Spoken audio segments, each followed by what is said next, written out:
உன்னை மேன்மையாக வைப்பார். நம்முடைய ஆண்டவர் எப்படிப்பட்டவர்? மேன்மையாக வைக்கிற ஒரு தேவனாக இருக்கிறார் பிரியமானவர்களே. அதனால் நம்ம எப்படி எல்லாம் இருந்தால் ஆண்டவர் நம்மை மேன்மையாக வைப்பார் என்று சொல்லி ஒரு சில வசனங்களை வாசிக்கலாம். ஆதியாகம புஸ்தகம் 4ஆம் அதிகாரம் 7வது வசனத்தை வாசிக்கலாம். நீ நன்மை செய்தால் மேன்மை இல்லையோ? நீ நன்மை செய்யாதிருந்தால் பாவம் வாசற்படியில் படுத்திருக்கும். அப்ப நன்மை செய்தா என்ன கிடைக்கும்?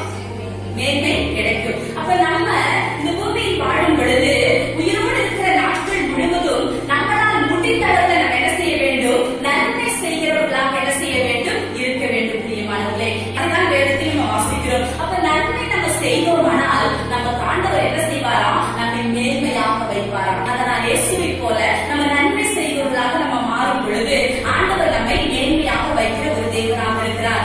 அடுத்து நம்ம என்ன செய்ய வேண்டுமா? கர்த்தருடைய கட்டளைகளின்படி செய்ய கவனமாக இருக்க வேண்டுமா?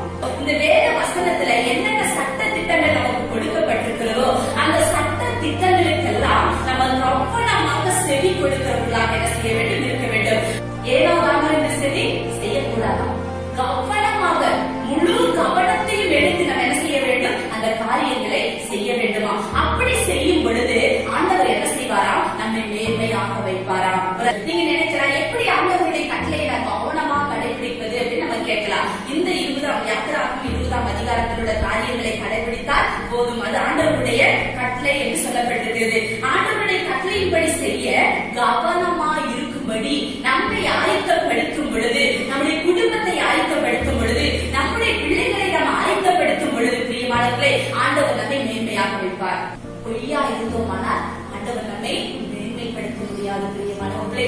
ஒரு சின்ன காரியத்தை ஆண்டவர் நமக்கு சொன்னாலும் அதை உண்மையாக கவனமாக அதை நம்ம செய்கிறவர்களாக இருக்க வேண்டும். வேதத்தில் எத்தனையோ காரியங்களை நம்ம செய்ய வேண்டும் என்று ஆண்டவர் என்ன செய்திருக்கிறார்? நமக்கு எழுதி வைத்திருக்கிறார், போதித்துக் கொண்டிருக்கிறார். அந்த காரியங்களை எல்லாம் உண்மையான செவி கொடுத்து நம்ம செய்து வந்தோமானால் ஆண்டவர் நம்மை இந்த நாட்களில் நம்மை மேன்மையாக வைக்க போகிறார்.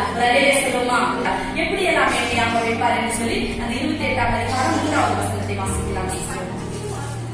நீ பட்டணத்திலும் ஆசீர்வதிக்கப்பட்டிருப்பார், வெளியிலும் ஆசீர்வதிக்கப்பட்டிருப்பார். உன் கர்ப்பத்தின் கனியும் உன் நிலத்தின் கனியும் உன் ஆடுகளின் பெருக்கமும் போதும். பாருங்க, நம்ம கர்த்தருடைய வார்த்தைக்கு கவனமாக செவி கொடுத்து அதன்படி செய்து அவருடைய சத்தத்துக்கு உண்மையாக செவி கொடுப்போமானால் பிரியமானவர்களே நம்ம பட்டணத்திலும் ஆசீர்வதிக்கப்பட்டிருப்போம், வெளியிலும் ஆசீர்வதிக்கப்பட்டிருப்போம். அப்படி வீட்டுல ஒன்றும் குறைபடாது. நம்ம செய்யற பிசினஸ் ஆண்டவர் ஆசீர்வதிப்பார். நம்ம என்ன தொழில் செய்துட்டு இருக்கோமோ, நான் ஒரு தாழ்மையான தொழில் தான் செஞ்சுட்டு இருக்கேன், ரொம்ப மோசமான வேலை செஞ்சுட்டு இருக்கேன், கடினமான வேலை செஞ்சுட்டு இருக்கேன், எந்த தொழில் நீங்கள் செய்தாலும் அந்த தொழிலை ஆண்டவர் ஆசீர்வதிப்பார். ஒரு அலையில சொல்லுமா?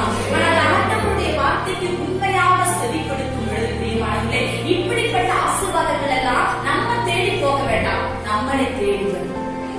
உன் தேவனாகிய கர்த்தர் உனக்கு கொடுக்கும் தேசத்திலே உன்னை ஆசீர்வதிப்பார். ஒரு அலையில சொல்லுமா?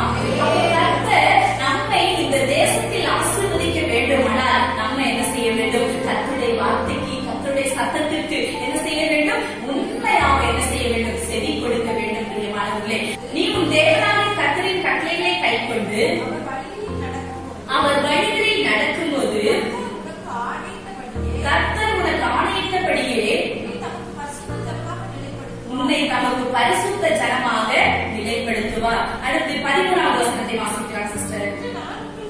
இன்று நான் உனக்கு விதிக்கிற வார்த்தைகள் யாவையும் விட்டு விலகி வேறு தேவர்களை சேவிக்கும்படி நீ வலதுபுறம் இடதுபுறம் சாயாமல் இன்று நான் உனக்கு விதிக்கிற தேவனாகிய கர்த்தரின் கட்டளைகளை கைக்கொள்ளவும் அவைகளின்படி நடக்கவும் அவைகளுக்கு செவி கொடுத்து வந்தால் கர்த்தர் உன்னை வாழாக்காமல் தலையாக்குவார், நீ கீழாகாமல் மேலாவாய். சொல்லுமா? சத்தமா சொல்லுமா? கர்த்தருடைய சத்தத்துக்கு நம்ம கீழ்ப்படிந்து அவருடைய கற்பனையின்படி நடந்தோமானால் ஆண்டவர் ஒரு நாள் நம்மை மாறி மாறி ஆக்கவே மாட்டாங்க. நம்மளை என்ன பண்ணுவார்? வாளாக்காமல் தலையாக்குகிற தேவன், நம்மளை உயர்த்துகிற தேவன், நம்மை ஆசீர்வதிக்கிற தேவன். நம்ம குடியிருக்கிற அந்த தேசத்திலே நம்மை ஆண்டவர் என்ன செய்வார்? ஆசீர்வதிப்பார். பிரியமானவர்களே, நம்மை ஆசீர்வதிப்பார், பிள்ளைகளை ஆசீர்வதிப்பார், தலைமுறைகளை ஆண்டவர் ஆசீர்வதிக்க அவர் போதுமானவராக இருக்கிறார். ஆனால் நம்ம எப்படி இருக்க வேண்டும்? ஆண்டவருடைய சத்தத்திற்கு உண்மையாக செவி கொடுக்க வேண்டும். முதலாவது, தேவன் நம்மை நேர்மையாக வைக்க வேண்டுமானால் நம்ம என்னென்ன காரியங்களை செய்ய வேண்டும் என்று சொல்லி பார்த்தோம். முதலாவது என்ன செய்ய வேண்டும்? நன்மை செய்ய வேண்டும். அடுத்து ஆண்டவருடைய கட்டளைகளின்படி செய்ய கவனமாக இருக்க வேண்டும். அடுத்து என்ன செய்யணும்? ஆண்டவருடைய சத்தத்திற்கு உண்மையாக செவி கொடுக்கணும். இப்படி எல்லாம் நாம் செய்து வந்தோமானால் 28ஆம் அதிகாரம், உபாகமம் 28ஆம் அதிகாரத்துல 1லிருந்து 13-14 வசனங்களை நீங்க வாசித்து பார்க்கிறீர்களானால் அதனுடைய எல்லா ஆசீர்வாதங்களும் ஆண்டவர் நமக்கு கொடுக்க போதுமானவராக இருக்கிறார். பிரியமானவர்களே, இந்த கேட்ட வசனத்தின்படி ஆண்டவரே என்னையும் ஆசீர்வதியும் ஆண்டவரே, நானும் இன்னிலிருந்து உடைய சத்தத்திற்கு உண்மையாக நான் செவி கொடுக்க வேண்டும் ஆண்டவரே. உடைய கட்டளைகளை கர்த்தாவே கவனமாய் கேட்டு அதன்படி நான் செய்கிற ஒரு மகளாக ஒரு மகனாக என்னை மாற்றும் ஆண்டவரே.